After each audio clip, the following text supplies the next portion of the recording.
لوگ پوچھتے ہیں اگر کبھی ایران اور پاکستان جنگ میں آمنے سامنے آ گئے تو جیتے گا کون؟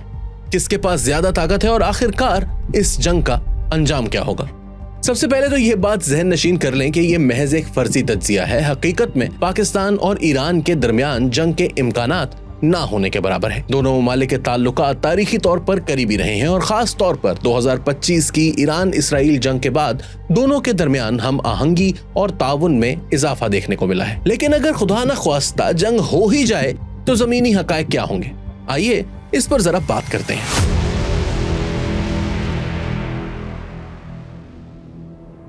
پاکستان کی سب سے بڑی برتری اس کی فضائیہ ہے. پاک فضائیہ خطے میں ایک تجربہ کار اور پیشہ ور ادارہ سمجھی جاتی ہے. F-16 فائٹرز، J-F-17 تھنڈرز کے جدید versions, airborne radar systems یعنی ایواکس اور پریسیژن گائیڈڈ ہتھیار پاکستان کو ایک مربوط فضائی طاقت فراہم کرتے ہیں. اس کے ساتھ ساتھ پاکستانی پائلٹس کو بھارت کے ساتھ مسلسل تناؤ اور جنگی مشقوں کا تجربہ ہے جس نے انہیں ہائی انٹینسٹی وارفیئر کے لیے تیار کر رکھا ہے. ایران کی فضائیہ اس کے مقابلے میں بہت پیچھے ہے. اس کے پاس پرانے F-14 ٹام گیٹس، F-4 فینٹمز اور MiG-29 جیسے جہاز ضرور ہیں مگر ان کی بڑی تعداد بوسیدہ ہے. ایران نے اپنے مقامی پروگرامز کے ذریعے کچھ اپ گریڈ ضرور کیے ہیں لیکن ٹریننگ، لاجسٹکس اور نیٹ ورکنگ میں وہ پاک فضائیہ کے قریب بھی نہیں پھٹکتے. یہی وجہ ہے کہ اگر براہ راست فضائی جنگ ہوئی تو پاکستان چند دنوں میں ہی فضائی برتری قائم کر سکتا ہے.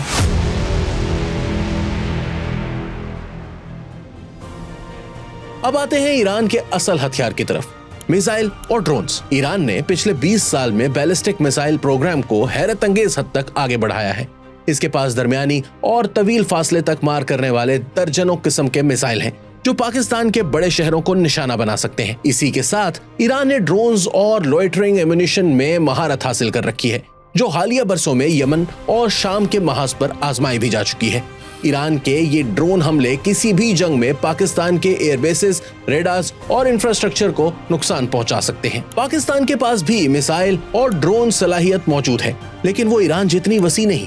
البتہ پاکستان کے پاس air defence systems, mobile radars اور اپنی فضائیہ کی تیز تر رد عمل کی صلاحیت موجود ہے جو ایران کے میزائل اور ڈرون حملوں کو کافی حد تک ناکام بنا سکتی ہے. اس کے ساتھ ساتھ اگر ایران نے بڑے پیمانے پر شہروں پر حملے شروع کیے تو پاکستان کے پاس آخری آپشن یعنی نیوکلیئر ہتھیار ہمیشہ موجود ہے. یہ ایک ایسا ڈیٹرنس ہے جو ایران کو حد سے آگے جانے سے روکے گا.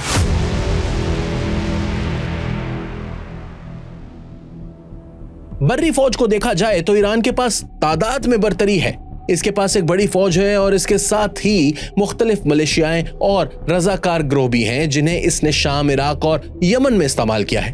لیکن پاکستان کی فوج ایک باقاعدہ، پیشہ ور اور منظم ادارہ ہے جس نے نہ صرف بھارت اور افغانستان جیسے مشکل محاذ دیکھے ہیں بلکہ دہشت گردی کے خلاف 2 دہائیوں پر محیط جنگ بھی لڑی ہے. میدان جنگ میں آپریشنل صلاحیت، رفتار اور کوارڈینیشن کے اعتبار سے پاکستان ایران پر بہت بھاری سبقت رکھتا ہے. بحری محاذ پر صورتحال ملی جلی ہے.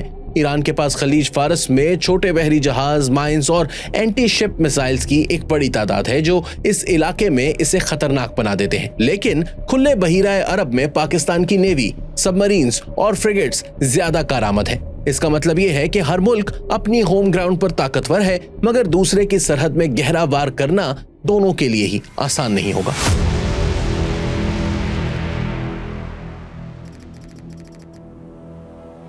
پاکستان کی سب سے بڑی کمزوری اندرونی طور پر فرقہ وارانہ فالٹ لائن ہے. اگر ایران کے ساتھ جنگ چھڑ جائے تو خطرہ ہے کہ فرقہ وارانہ کشیدگی پڑ جائے گی. ایران کے پاس یہ صلاحیت ہے کہ وہ اپنے نرم اثر و رسوخ کے ذریعے پاکستان کے اندر دباؤ پیدا کرے، احتجاج یا مزاحمت کی شکل میں. ایران کے اندر صورتحال اس کے برعکس ہے. وہاں فرقہ وارانہ تقسیم کا خطرہ نہیں لیکن ایران کا نسلی تنوع، بلوچ، کرد، عرب اور آذری ایک بڑی کمزوری ہے. بلوچستان اور کردستان کے علاقے پہلے ہی بغاوت اور شورش کا شکار ہیں. پاکستان اگر چاہے تو ان گروہوں کو سہارا دے سکتا ہے لیکن حقیقت یہ ہے کہ پاکستان کی اس سمت میں نہ تو دلچسپی ہے اور نہ ہی صلاحیت. ایران کی سیکیورٹی فورسز بھی ایسے معاملات میں بے رحمانہ سختی سے پیش آتی ہیں.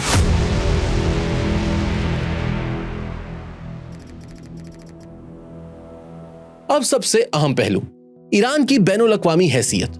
پاکستان اگرچہ اپنی معاشی مشکلات کا شکار ہے لیکن اس کے تعلقات امریکہ، چین، سعودی عرب، ترکی،